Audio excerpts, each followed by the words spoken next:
Ally PLM.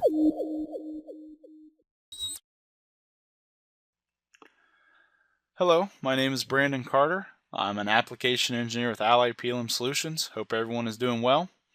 I want to welcome all of you to our Ally PLM NX Lunch Byte series. Today's topic is on what's new in NX11 CAD. I'm going to break this presentation up into two parts. Part 1 we'll do here in this presentation, and then part 2 we'll conclude here in a couple weeks. Like I said, our goal today is to give you some insight on what's new in NX11 CAD. NX11 was released in August, so just here recently. There are many more items that are new than what we're going to cover, but we're going to focus on some of the items that'll help with everyone, help you with productivity or their everyday type tools that you can use no matter what types of parts and assemblies you design. So as far as our agenda goes, part 1 we'll talk about user interface, sketching, modeling, and Synchronous. And then here in a couple weeks we'll finish up part 2 and we'll talk about what's new in sheet metal, assemblies, drafting, and PMI, and other. So from a user interface fundamental perspective, we're going to look at some enhancements for how the applications and environments automatically switch.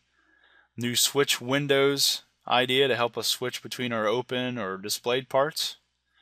A circle selection option now for multi-select or window selecting. AP242 step format for importing or exporting step files. And the information window is now in HTML format. So first of all, when the enhancements for application environment switching, when you open a part, NX now enters the application and the environment which that part was last saved. Now, you may say, well, that's always done that, but that was only true in a no part state, meaning a welcome screen. I mean, we just open NX, there's not a part open. That first part that you open, it would automatically go into the environment it was saved in. So if the part was saved in modeling, it automatically started in modeling. Now that's going to be true even if you already have a part open.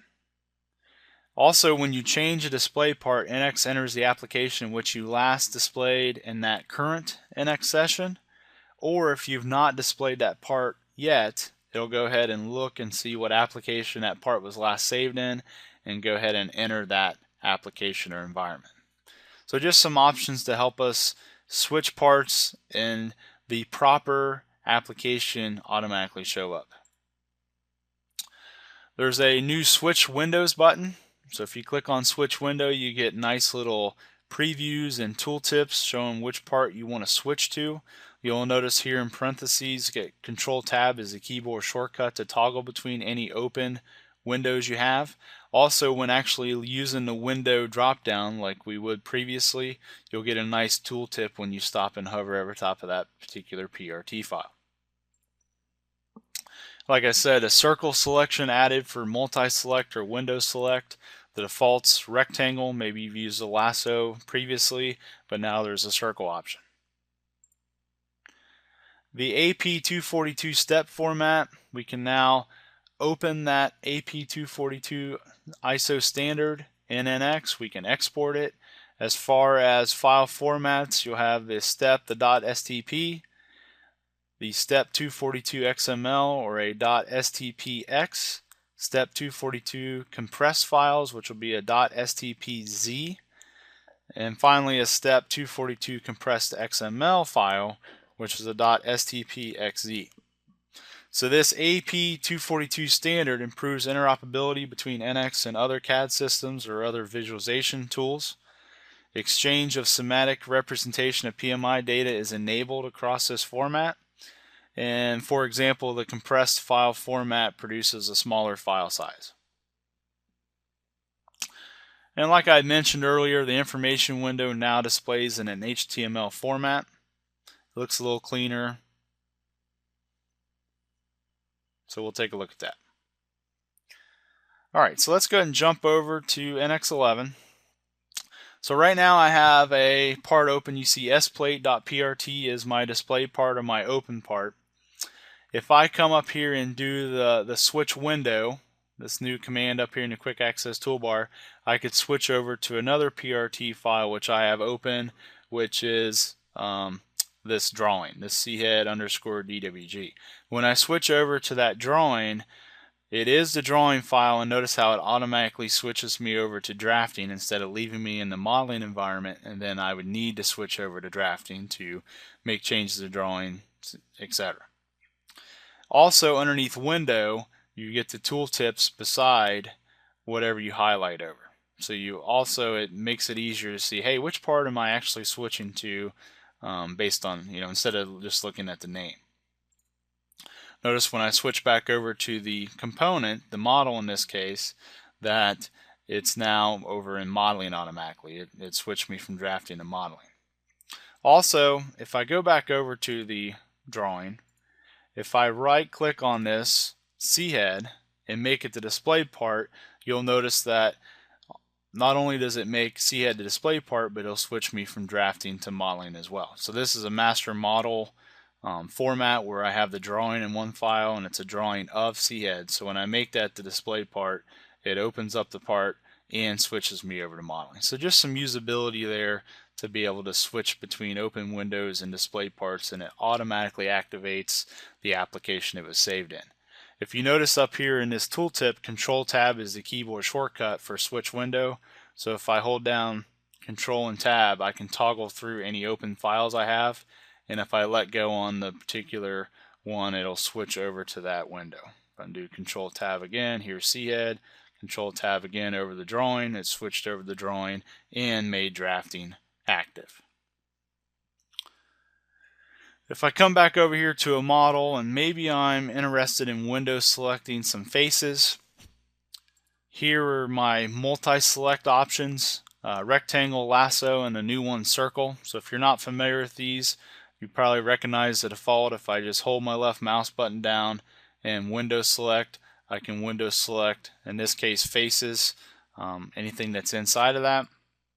Let me deselect those. Like I said, maybe you've used the lasso in the past, so I can window select around using the lasso. Let me clear that. Or like I said, there's a new option here, the circle. So if I can window select with a circle shape. So just keep those in mind. And then finally here, the HTML format. So if I do something like an analysis, measure distance, and I come in here and measure between these faces, this would be any information window, but here specifically inside a measure distance, I can say show information window, and notice now how this is an HTML format. I can still save this to a text file, but you'll see that it looks pretty neat in here. I still have options to cut, copy, paste, select all. If I needed to search for something in a large file here, I could search in this case for Delta. So just look for the HTML format in NX11 when you show an information window.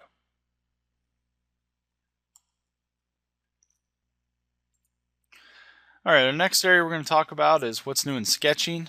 We're going to look at the Create Sketch dialog simplified, an option to scale on the first driving dimension, some new geometric constraints within the sketch, auto dimension enhancements, sketch relationship browser, and scale curve. So first of all, you'll notice the Create Sketch dialog looks a little different. It's basically doing the same thing. The settings group is removed. You're still inferring the plane. You're still inferring a horizontal, vertical, and still inferring a point, an origin point. But all the options are right there. You see exactly what you're going to get as you do so. The scale on first driving dimension, this one in my opinion is really neat. The option is inside the sketch preferences. Like I said, it's called scale on first driving dimension. What this does is we draw a profile of some shape. The first driving dimension we add or edit, whether it's a dimension we add or we drive one of the continuous auto dimensions, what it's going to do is go ahead and scale the entire profile, either smaller or larger. That way you don't have your sketch flip, or if you have arcs in it, sometimes those flip.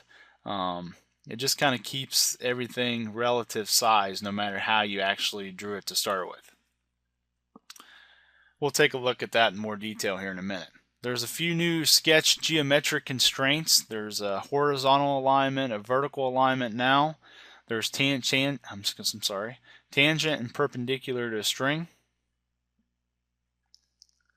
So the horizontal alignment and vertical alignment, you can now basically align key points, meaning like a center of two circles like you see in the left screenshot.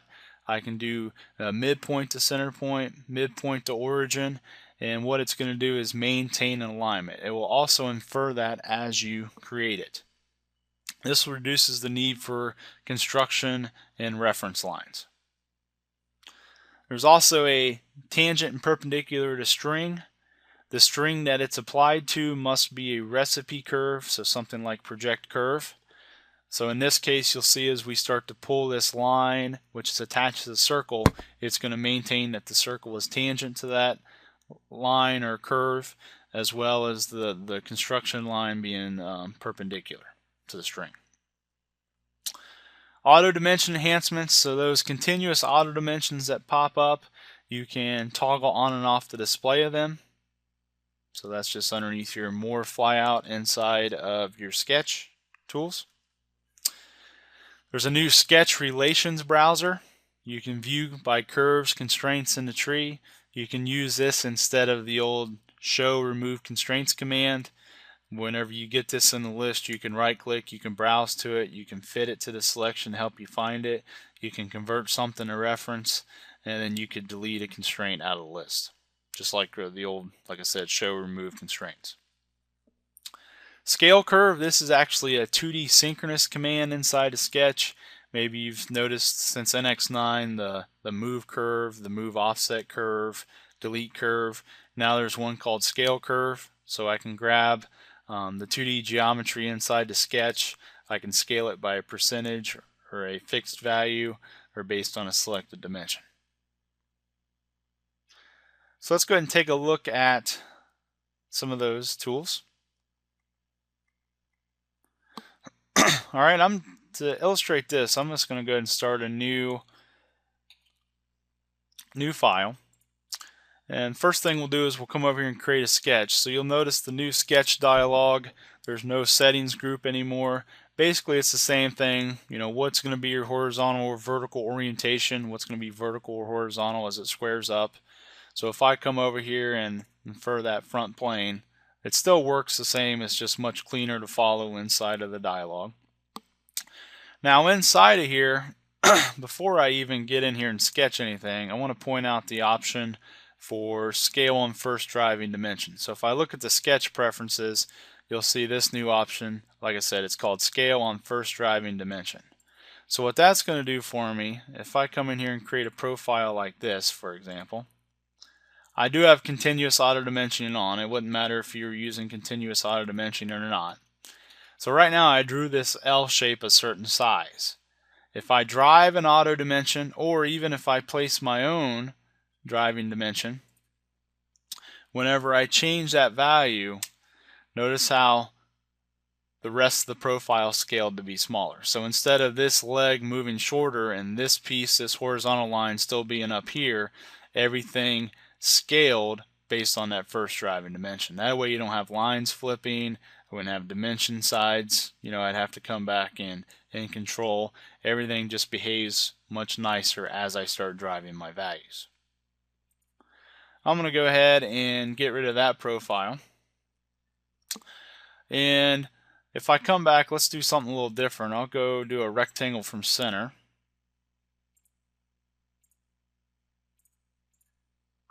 So I do have the continuous auto dimensioning on, as I mentioned earlier.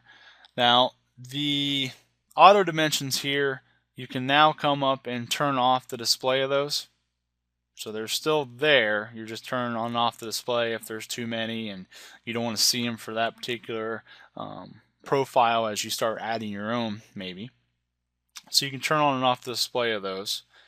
As far as a couple new sketch constraints, here I did a rectangle from center, which since NX 8.5 it automatically added those midpoint constraints which would promote symmetry about this rectangle relative to the origin. If I go ahead and get rid of those two constraints, for example, underneath my geometric constraints, I now have one called horizontal alignment and one called vertical alignment. What this would allow me to do is now with horizontal alignment, notice I can pick up midpoints themselves, the actual key point, instead of just saying, hey, let's use a midpoint constraint of that line. So if I go to midpoint to the origin, it'll actually say those have to be horizontal. Or if I change this to vertical, I can say midpoint to the sketch origin. Forgot to advance my dialog. I'll deselect that. So now notice how it will add a vertical alignment constraint.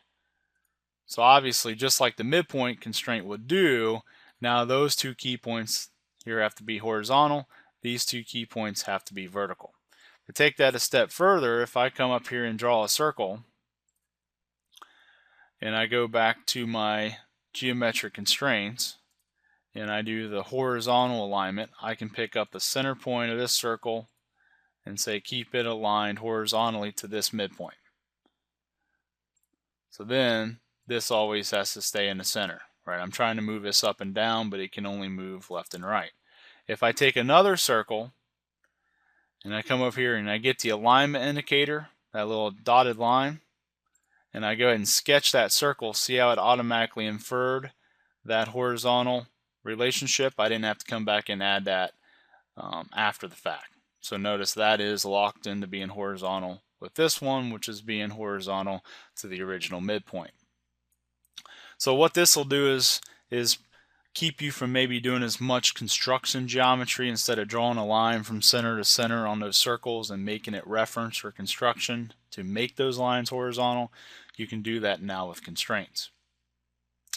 Now, I did it through geometric constraints, the command, but you could also infer those. So if I get rid of these two constraints, or this actual last constraint I did, if I come up here and select this center on my floating toolbar, I can go ahead and infer the horizontal alignment. So don't forget about your just normal selection methods to infer a geometric constraint.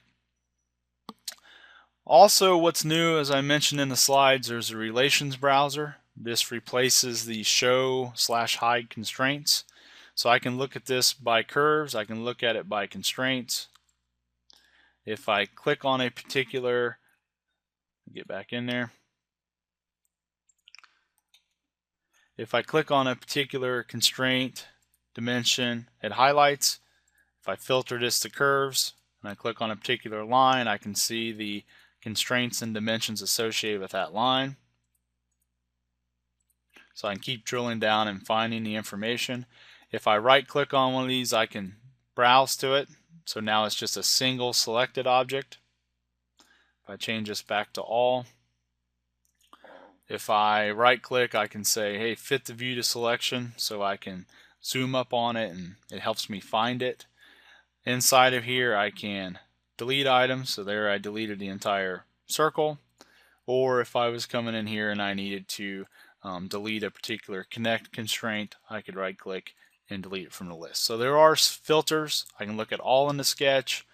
I can look at anything relative to a selected item. So here I selected that top line, so I see the dimensions and constraints associated with that.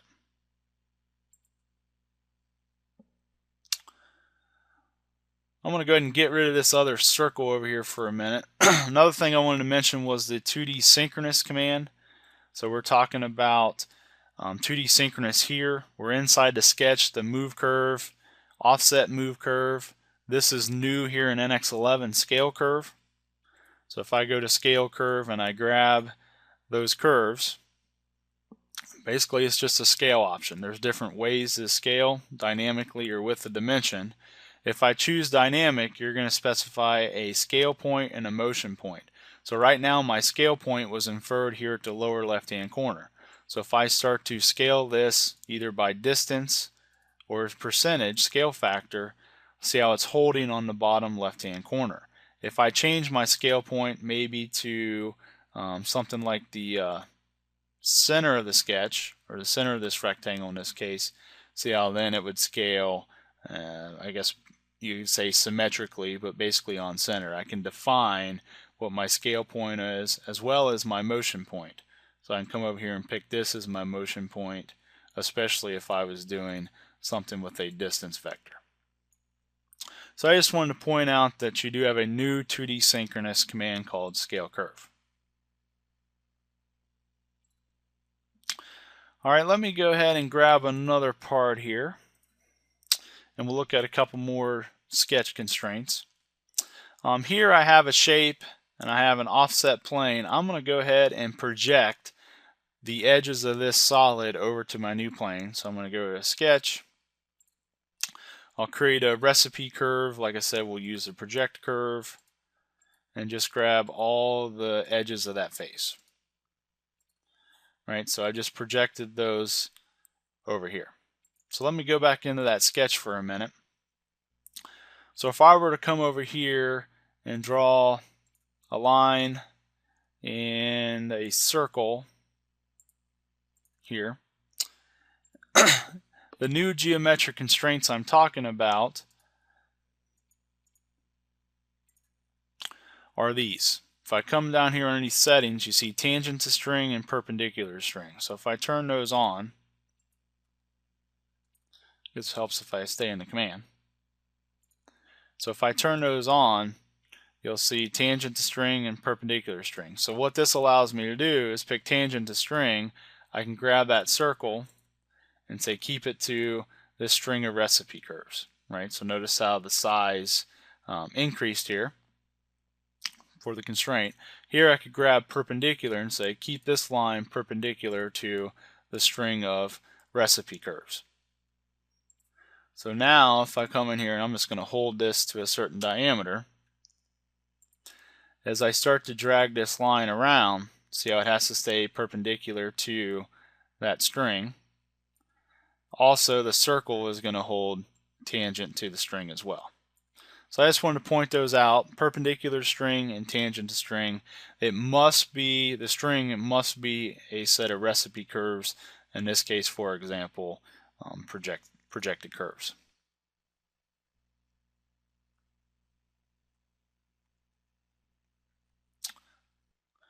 Alright, in the next section we're going to look at what's new in modeling. We're going to look at a renew feature, feature replay, edge blend enhancements, a swept volume command, hole enhancements, expression, dialog enhancements, variational sweep enhancements, a variable offset face command, flattening and forming command, a trim sheet enhancement with an option to extend the boundary object, bounding body, and then we want to mention something called convergent modeling. First of all, the renew feature. This is going to upgrade existing features that were created in an older version of NX to the current version of NX.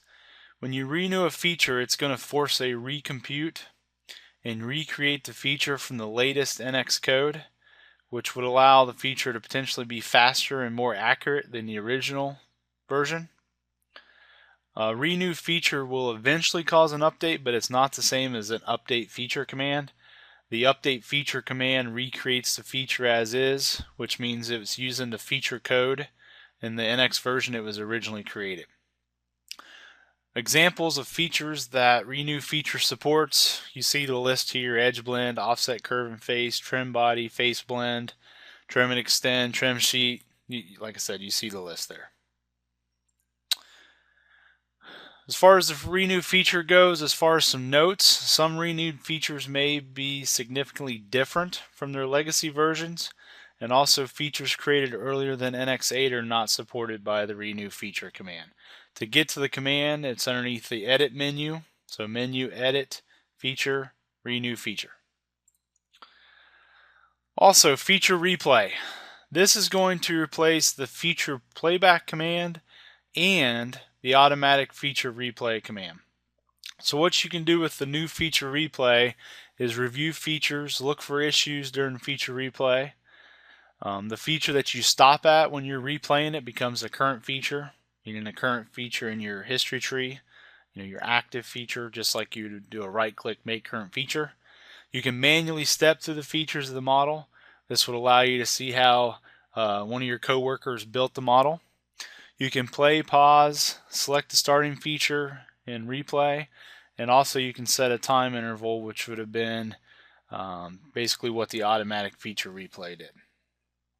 This is also underneath menu edit feature replay, and you'll notice a screenshot of the command. It's just combining the idea of feature replay and automatic feature replay. You see the settings there, so you could put like 2 seconds between steps and you hit play, and then it would build the history tree, right? Next feature after 2 seconds, then the next feature after 2 seconds, and so forth. Some blending enhancements. Edge and face blending works more robustly in some complex cases. Improve blend shape and flow. Apply large radius blends over small. Handling steps in the part. Blend self-intersection patch quality.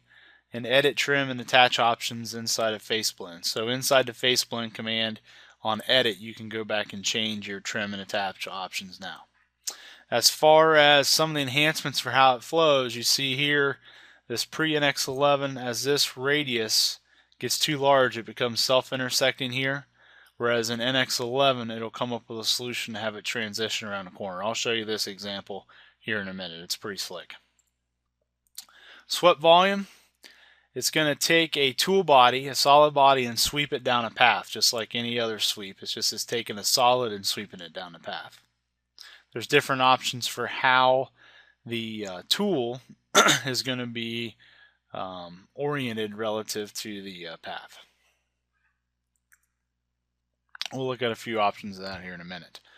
Hole enhancements, a couple of mentionable items here. Whenever you're on depth and you have it set to value, you can now have the depth say, hey, let this depth value, let's go to the cylinder bottom, or let's go to the cone tip. So basically what your depth parameter is dimensioning to create the hole. Some expression command enhancements. There's a new table format. You don't have a separate edit area at the bottom. We just directly edit into a table, very similar to what you do inside of Excel.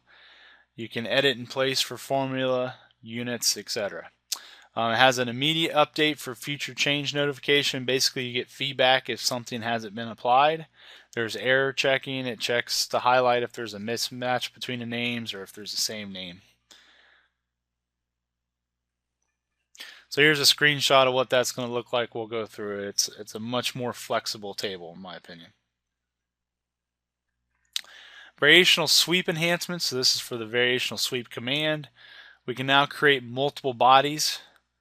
And previous versions, if you created a chain that was intersecting, it wouldn't allow you to go ahead and sweep those as 2 separate sheet bodies. You can now more easily edit secondary section dimensions. So if you've pulled off multiple sections down that variational sweep, you can now get to the dimensions a little easier. You can control the number of fitting sections with the manual fitting method. You can select intersecting curves. That's what I just mentioned. That'll create multiple bodies. You can reproject curves at each fitting section, have access to surface analysis functions that are saved in the Part Navigator. There's also a replay section options that's been added. You can play it once using once, loop, or retrace. You can specify the increment to replay along the path, step forward, back, or replay. What this is going to do is take the section and just create a replay or an animation, if you will, of the section wrapping around that path. It's pretty slick. So here's what I was saying about the intersecting curves and the multiple bodies. Here in NX10, notice the message. It says that there's an intersecting section.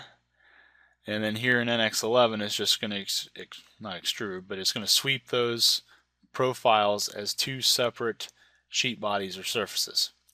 And then down on the bottom right is the review sections I was talking about. I'll show you that in a minute. There's a variable offset face command. Allows a surface or face to be offset uniquely in different regions. There's options for how you're going to transition between these regions, whether you want to bridge it or just offset it, or if you do bridge it, whether it's just connected or tangent. So if you look at the screenshot, there's a surface in there, and each one of the vertical surfaces are dividing up that surface into different regions, and then we can uniquely offset those. Flattening and forming, this command's pretty neat. It's basically going to create a flat pattern. So it's going to take these faces, or in this case this surface, and flatten it into a plane, so a flat pattern. Then what that allows us to do is create geometry on that flattened state and then transform it back over to the form. So I can pattern sketches, I can draw different curves on there, and then basically have it transition back over to the form state to then trim the surface. So here's an example. You see the circle projecting back over to the form surface. Trim sheet enhancement. There's an option now in trim sheet to extend boundary objects to target edges. So here in this case, this curve does not extend all the way across the surface. So the trim sheet command will automatically extend that over to the target edges. And then bounding body. Pretty simple command, but it can be very easy just to go out and say, hey, create me a block that completely covers up a solid, a set of faces, etc. So what you're going to do here is I have this seat, and I say go out and create me a bounding body around that, and then you have potential for offset to give you a little clearance around there. You know, maybe you're trying to create some packaging around a certain solid. And here I want to mention something called convergent modeling. This is really neat. NX can now work with facets just like any other geometry. Whenever you work with this geometry, the output it creates is a facet. What I mean by that, here's an example. You can bring in a scan. Let's say the scan is in an STL format, which is a facet. You bring that inside of NX, and then you can directly take that geometry, that facet, and subtract it from a solid. There's no need to reverse engineer or build surfaces around a facet first. So you're just going to work with that faceted geometry. So if you think about it, this expands the possibility to use scan data and not have to rework that or make that usable geometry. Also, with all the push for additive manufacturing or 3D printing, you know, a lot of these shapes we can just start working and print it, you know, to get our finished model or part. More information to come in a future Ally PLM Lunch Byte presentation. I wanted to take this concept of convergent modeling and make a separate presentation on it. All right, so let's go ahead and take a look at a few of these examples.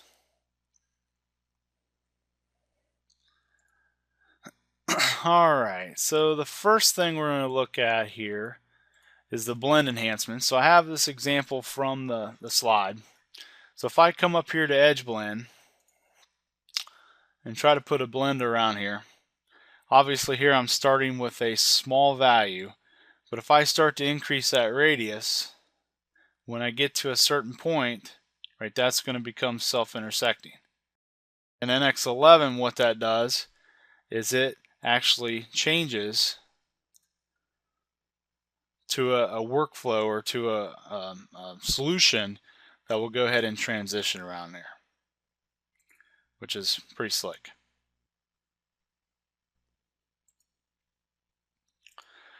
Here's some swept volume examples. So I'm going to go to the swept volume command. Right now I have this solid body representing my tool, and I'm going to go ahead and say take that body and sweep it along this path. We'll get into some of the options in a minute, but I can subtract that shape or I can find the intersection. If I go ahead and hit OK and I come over here and hide that tool, you see there's a result, right? It just took that and swept it down that path. Over here I have another tool just sitting in here at this location. If I go back and do the swept volume again, here I'm just going to put it, I'm going to deselect that. Here I'm just going to put it down the edges, including the edges that were created from the other swept volume, and go ahead and subtract those off, and you'll see the result. So basically it's just like it sounds. It's going to take a tool and sweep it down a path. Let's look at some other examples of that. So here the path is a little different. It's a projected curve down onto a surface. But if we come up here to swept volume, grab this tool once again, grab our path, right? It can be more than just flat, right? The previous example was a flat profile, flat set of curves or edges. Here, this is actually on a contour.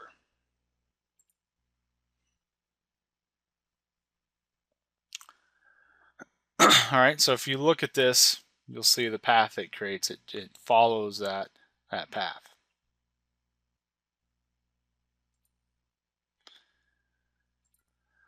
Okay, so far I've kept it on the default parallel option. If I come back to swept volume, grab this tool around this arc path here. So right now my sweep orientation is set to default parallel to body. So notice the kind of twisted result we get is it gets a little thinner on this side because the tilt's here. But I can change this normal to path and actually specify. Now right here by default normal to path, notice the vector say normal to the orientation of the tool. But I can come in here and say, well, let's lock this into vertical, and notice how it gives me a different solution. So basically you're saying how that tool is going to behave or orient as it transitions around the path. And finally we'll look at another example here. Here we have this shape. We've built a helical curve. And I want to take this tool that you see alongside and basically run it down that helical to create this bit. So I'm going to do a swept volume again, grab the tool, pick the helical as the path. I'm going to specify the orientation, how it's going to lock and travel down through there. So I'm going to go ahead and change this to a normal vector.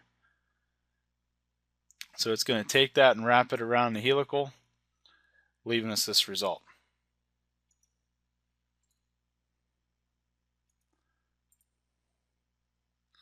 So pretty neat. A lot of different shapes you can create now with that.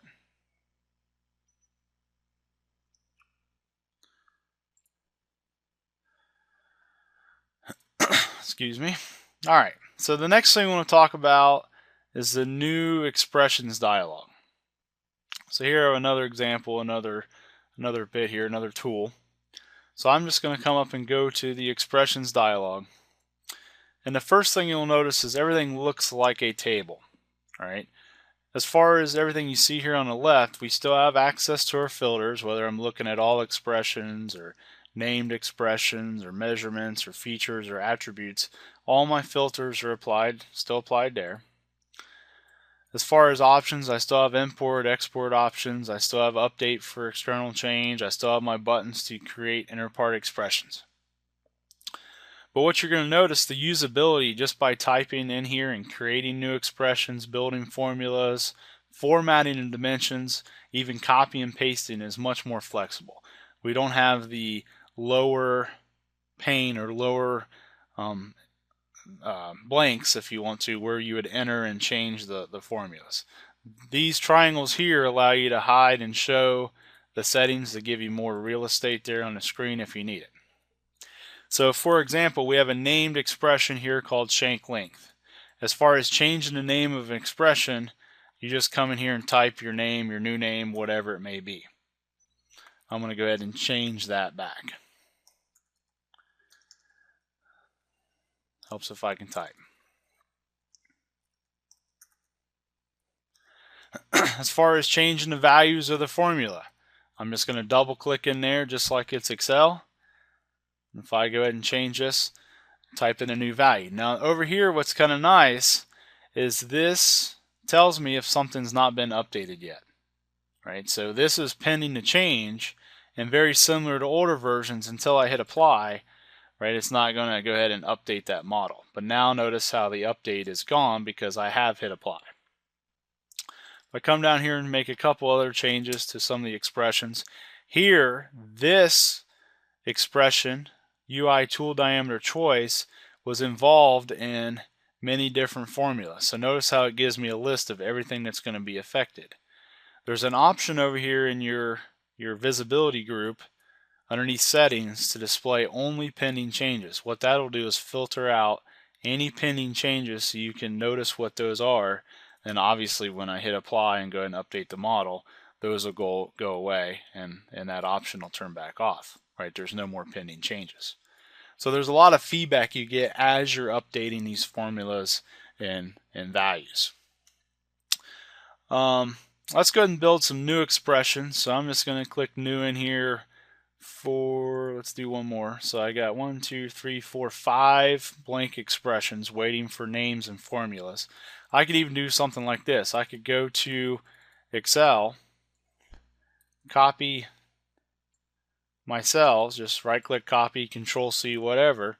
Now go over to NX, and just up there on that right or that top left cell, I can just paste those in here, and I've created new expressions and new values, right? My parameter 01 through 05.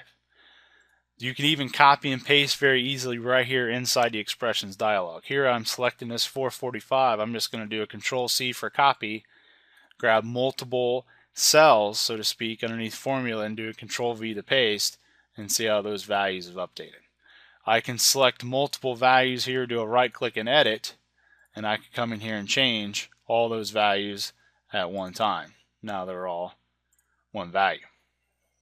I come back over here to Excel and only copy the values, come back over to NX and the expressions,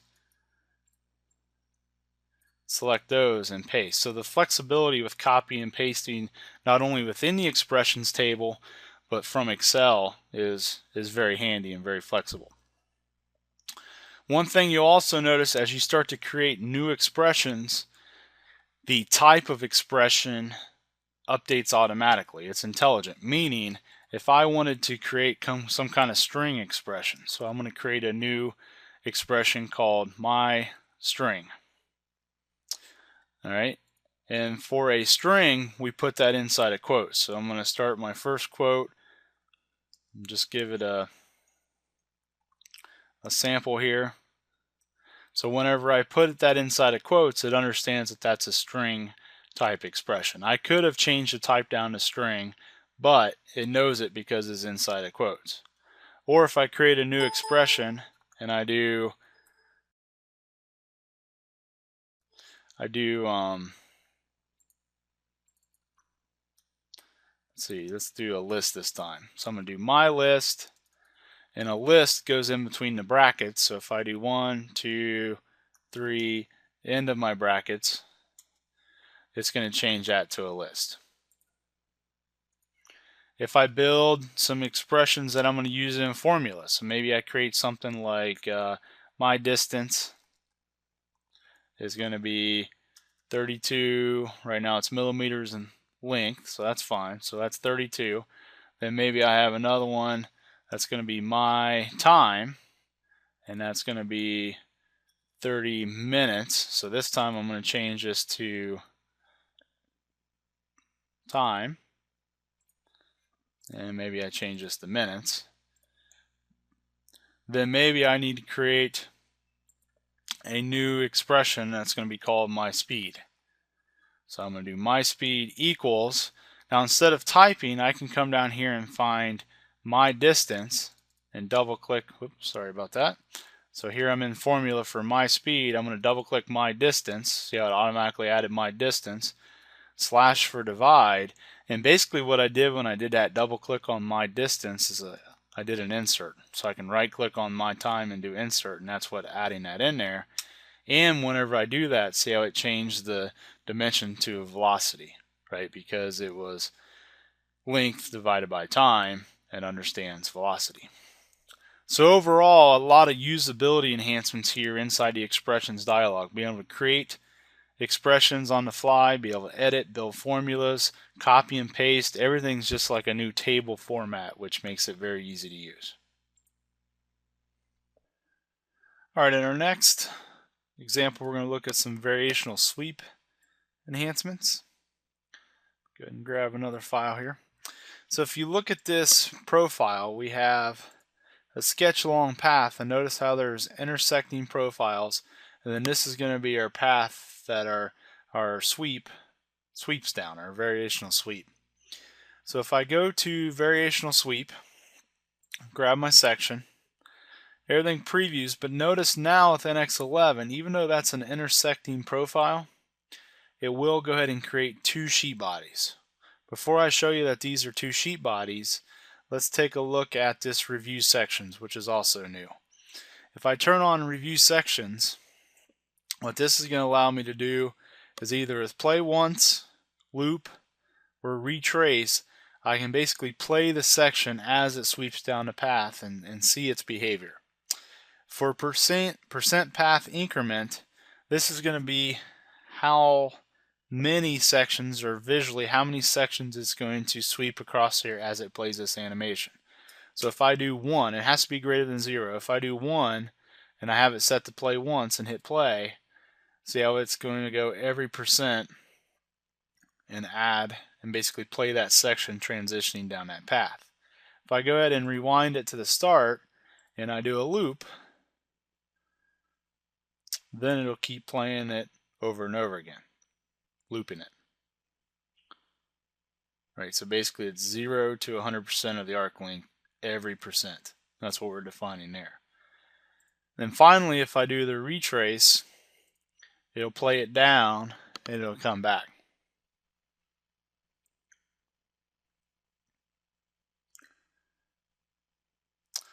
Now if I were to change this percent path increment, just to give you an idea, to 25%, that would mean that it's going to have 4 steps, right? 0, 25, 50, 75, and 100. I guess 5 positions, but 4 steps, right?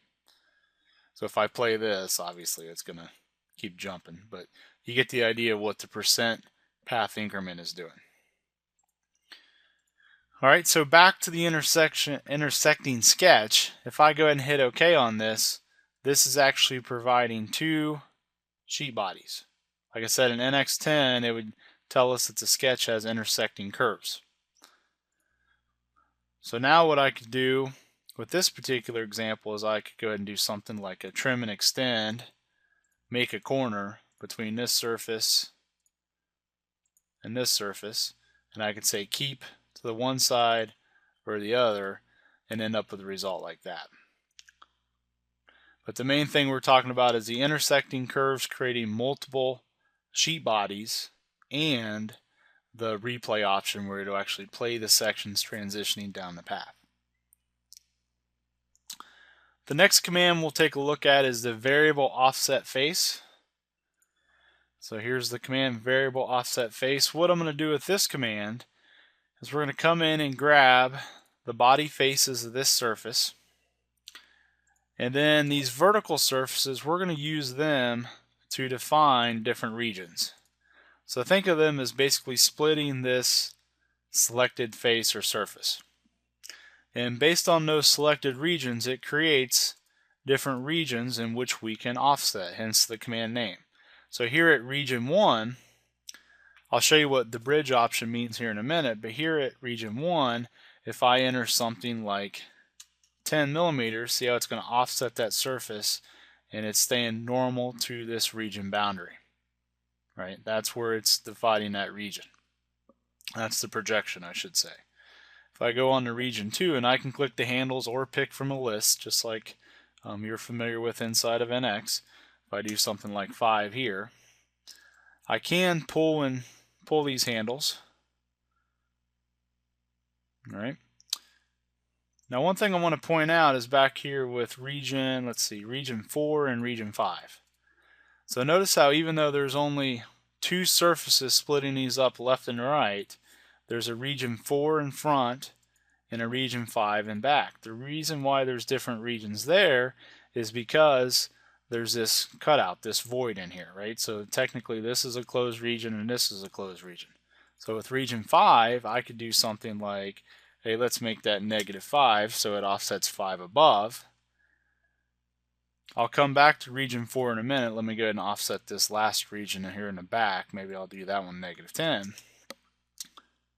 But the one that I skipped here, this front face, this was region 4. Right now it's at an offset of 0, but if I change this to a bridge, It's the same bridge idea we have consistently inside of NX for a bridge curve or bridge surface. So what it's going to do is bridge in between those two region dividers. And when it bridges, you have two different options. You can do connected or tangent. So if it's connected, right, it's just a linear or straight transition, or what we call sharp continuity. Or if we change it to tangent, then obviously it's a tangent transition here and a tangent transition here. So I'm going to go ahead and hit OK with the offset as new body option. So I have two bodies right now. If I go ahead and hide the original, here's the offset, variable offset face. So notice the different steps between it. So I have different offset values, and then here's the bridge with tangency. So once again, that was called variable offset face. The next command is really neat. It's called excuse me, flattening and forming. So here I have this fender. There's two pieces inside of flattening and forming, which the name suggests. For flattening, I could say, hey, let's take this surface, or this face, in this case this set of faces, so I grab the entire fender and I want to flatten it, create a flat pattern. So I'm going to say, where do I want to hold this? I'm going to grab a point. Which direction am I going to flatten it? And really quickly, notice how it flattens that surface. This handle is basically a place where we can locate that surface away from the flat pattern, away from the input surface. So if I just drag this out in Z just to give me a little room in between them. Down here underneath the distortion map, you can come here and analyze and see if there's any differences between your flat pattern and your input surface. And this would give you some colors if there was a difference between them, like a color scale, right? So I'm going to go ahead and hit OK. I have my flat pattern. Now maybe here in the flattened state, I want to come up and sketch some geometry. Maybe there's some geometry that I need to add here in the flattened state. So maybe I'll come up here and add a circle. Maybe I'll draw, let's do another profile. Let's do a line, go into a tangent arc, and a line here. Actually automatically connected that edge. Let me get rid of that point on constraint and actually move this away so I can show you something else later, but these lines are not connected to the edge, and I'll explain why later. I'm going to come up here and draw a circle. So anyway, I've just sketched some items here on the flat pattern, the flattened version of the surface. Maybe I'll do something like this. I'll come in and pattern this circle, and let's see, maybe in this direction, create a pattern like that. Anyway, so now what I can do after I have that geometry here in the flattened state, I can go back into the same command, flattening and forming, and now we want to go back the other direction. So I'm going to say form it, this feature, and I'm going to have it reverse transformation different objects. What that means is I can come over here and grab these curves, these pieces of the sketch, and notice how it's wrapping it back over to the original input surface, which is really, really neat. So then I have these on my original input surface. If I just hide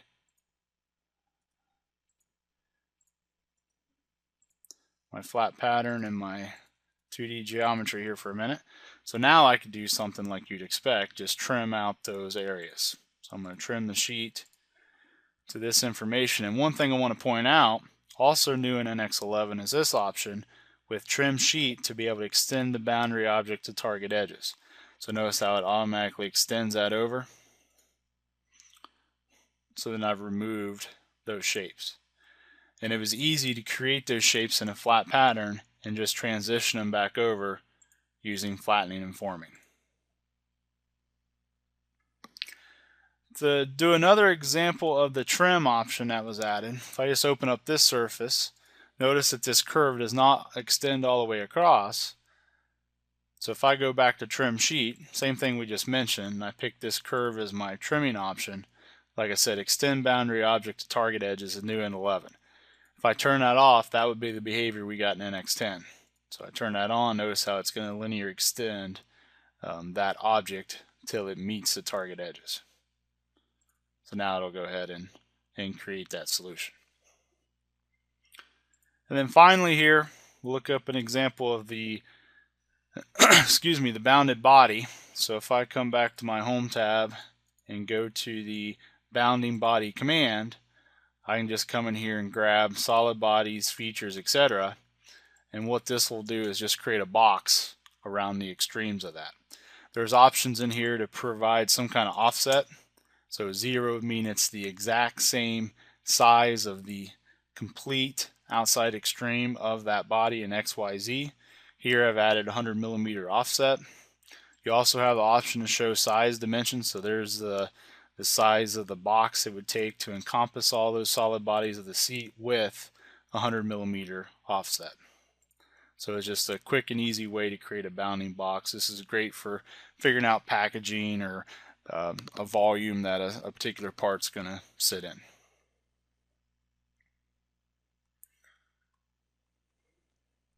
All right, and our final area we want to take a look at what's new is in synchronous modeling. We're going to look at the replace face command enhancements where it now supports sheet bodies with open edges.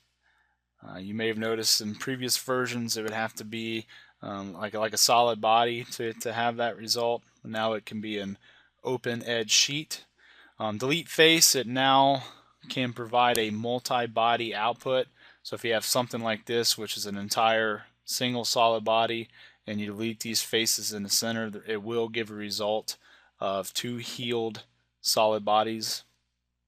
And then optimize face, there's some automatic selection enhancements to help you pick faces of interest for what needs to be optimized. So let's go ahead and take a look at that replace face example.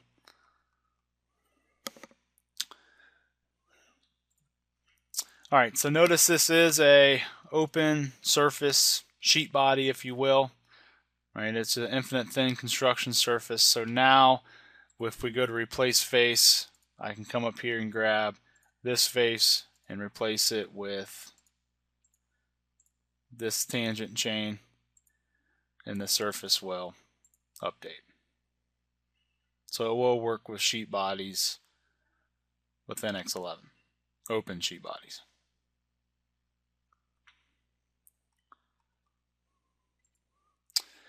Alright, so that concludes part 1. We went through user interface fundamentals, what's new in sketching, modeling, synchronous modeling. Like I said, look for a future video on more detail of convergent modeling. Coming soon, we'll finish up part 2 here where we look at what's new in sheet metal, assemblies, drafting and PMI, and other. If you want to find out more information on what's new in NX11, in your help, you can go to File, Help, What's New Guide. You see a screenshot of that. You can browse by category, whether it's fundamentals or CAD or CAM or whatever you're looking for there. Our Lunch Bytes replays, the videos, you can find those on our website, just allyplm.com. Upcoming training classes, we have our Essentials or Fundamentals class for NX designers, basically NX CAD, 5 days. Advanced Techniques for NX designers, 4-day class. Very similar there for CAM Fundamentals, CAM Advanced, CAM Turning. We also offer version update for both CAD and CAM. So as you start transitioning over to NX11 over the next few months, if you want to get a more formal training class and actually do the clicks and run through activities, let us know. All of our classes can be taught online, and you can go to our website, NX Training, for more information. Thanks for your attention. I hope you found this session informative. If you have any suggestions for future Lunch Bytes topics, please request them on our website. We're starting to schedule topics for next year, and if you have anything specifically, if it fits into our schedule, we'd like to hear your feedback. And once again, remember that our next Lunch Bytes will continue our discussion on what's new in NX11 CAD. And thank you very much for your time. Ally PLM.